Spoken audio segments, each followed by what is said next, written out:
So in order to talk about this, I got to take you through a little bit of a tour here through a tiny bit of my background in order to really address this issue.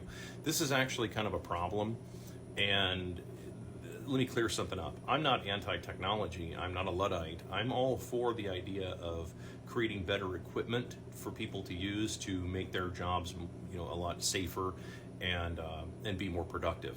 I'm all about that, okay? But it has to be legitimately productive.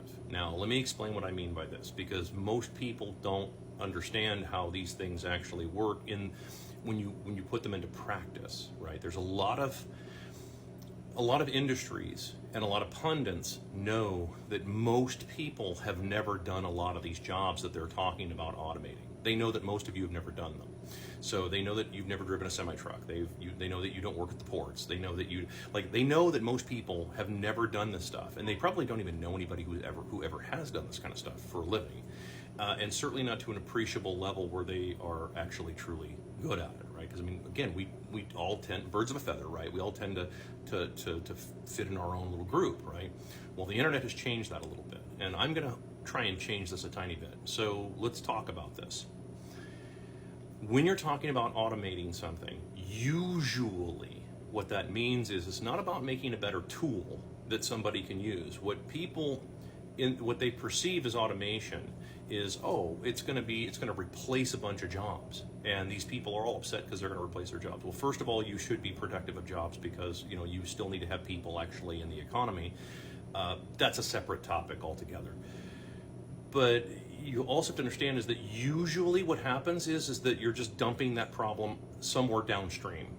Okay, so again, as a business owner myself, right, whenever I get a hold of the automation, I want to choke somebody because I have something I need to deal with that will take me about 2 minutes of somebody's time. Who knows what the fuck they're actually doing, rather than spend 14 minutes trying to go through a phone tree and then finally get through to another phone tree and then get another phone number to call and then spend 30 minutes there and then put my number in where someone's going to call me back at some other point. That gets really annoying, right? And that's what they've done is they just make that my problem. So they fired all their staff who ordinarily would answer phones and deal with these problems right off the bat. Instead, now it's automated. It's not automated, you just made it my problem. So let's talk about it from the trucking and ports scenario, because that's where a lot of this is going for. And by the way, I'm going to come back to your question. I just need to give you some foundation here. They know most people have never dealt with trucks and they've never dealt with ports, right? Most people don't do that, so they know this. And rather than anybody going and talking to any of these guys and looking for someone who's articulate and can explain their position, it's always just conjecture and hearsay. Just like Tucker Carlson and Ben Shapiro both arguing about on his show. This actually happened a few years ago where they were arguing about what it was like to be a truck driver in the U.S. as if either one of these two guys would have any fucking clue. No shade, but dude, come on. These guys are multi-millionaires, okay, that don't have to do any of that stuff. And even if you did learn how to drive a truck, that's not the same as actually having to live on the income from a truck. And then deal with all the problems that go along with all of that, because there's a whole industry that exists behind that people don't know about, and that's where they push this idea of, we can just automate this. No, you can't. You really can't, not safely. You could try and do it, but you're going to end up with a lot more fatalities probably. Not just on the road, but on both ends of the shipping and receiving. So let's talk about the idea of, once again, port automation. What happens is usually if something goes wrong, right, with your automation, you have to then call a technician. And if that technician has 5 other things ahead of you, you may be sitting at that port for another 10 hours. Okay, I'm not kidding about this. These are not unrealistic numbers. You could be told to come back the next day. All this did is dump the problem further downstream, right? So now you have an angry customer who's waiting for their product. You have the brokers waiting on you understand how this works, right? You didn't really solve the problem. You just made it somebody else's problem when there's something that pops up. Okay, so this is going to be the same. Now this is different from your Elon robots or whatever it is. The whatever the hell it is, bots that he created. Okay, again, no shade to the guy and no shade to Tesla.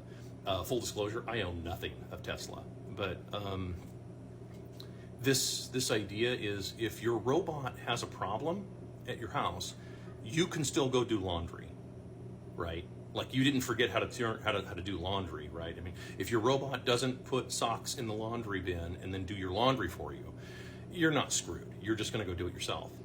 Okay, on a commercial level, when something like that happens, right? Because again, everybody has this idea. They think, oh, it's going to be, no, dude, when you have a problem like that on a commercial level, when you have lots of other people behind you and in front of you, you now created a huge problem in both directions that is now going to cost everybody else thousands of dollars, if not tens of thousands, possibly hundreds of thousands of dollars.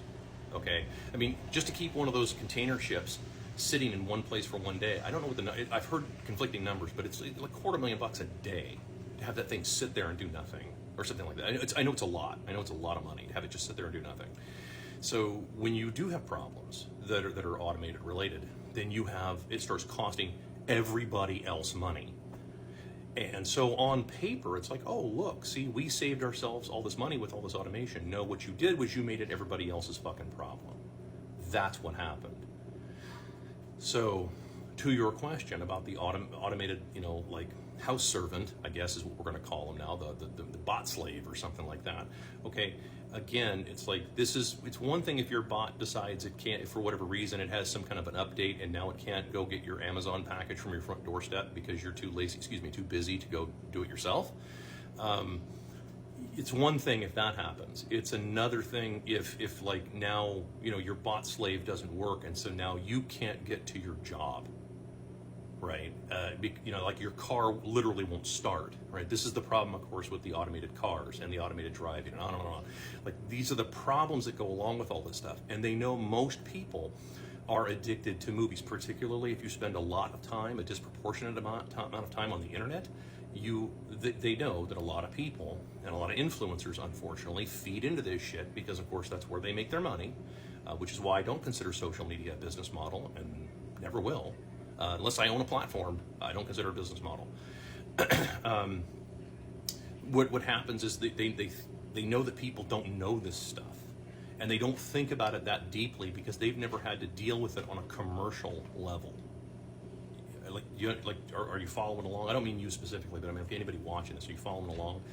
On the commercial side of things, when a bot or automation screws something up, it ends up usually costing somebody some money somewhere in the chain, or it pisses off a customer to the point where they won't come back now.